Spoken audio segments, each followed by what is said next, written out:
Bom dia, irmãos. É um prazer estar com vocês aqui hoje, falando no Café Mais Palavras. Graças a Deus pela edificação da palavra em nós, pelo Espírito Santo. E algumas coisas são interessantes, alguns pontos que nos fazem refletir sobre algumas realidades que nós não podemos abrir mão.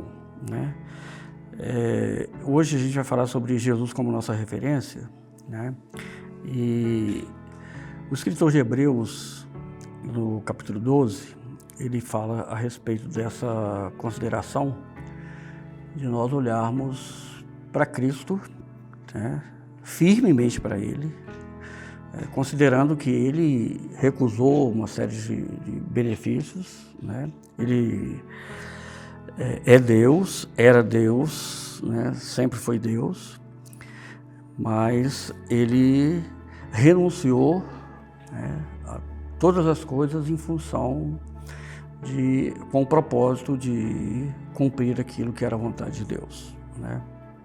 E o que acontece? Nós precisamos entender que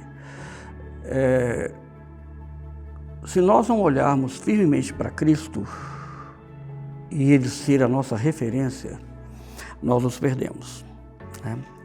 É muito comum a gente ter algumas falas, algumas discussões, alguns até desentendimentos, quando nós vamos falar a respeito da doutrina,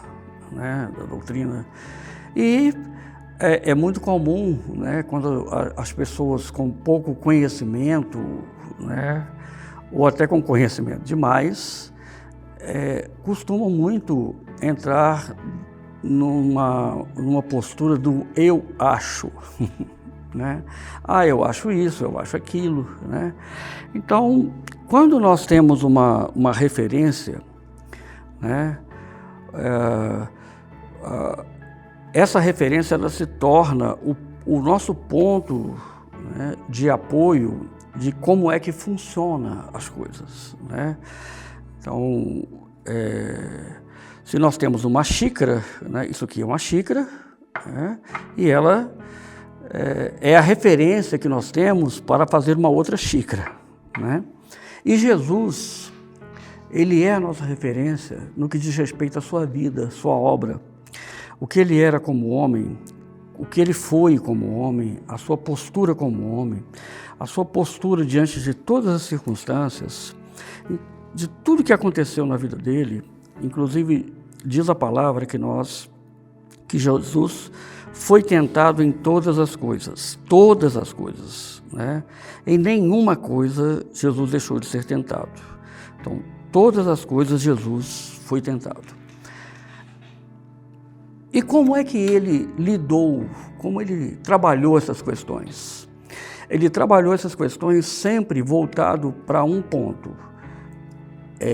A minha vontade é fazer a vontade do meu Pai. Sempre. Então, em qualquer situação, em quaisquer questões que estivermos vivenciando, nós precisamos sempre pensar, qual é o caminho a tomar? Será sempre, inevitavelmente, para o nosso bem, tomar uma postura, olhando firmemente para Jesus, entendendo qual postura ele tomaria diante da situação, certo? Então eu quero levar você a considerar isso, Então, em qualquer situação que você estiver vivendo, a sua referência sempre será Jesus, tá bom? Grande beijo, Deus abençoe.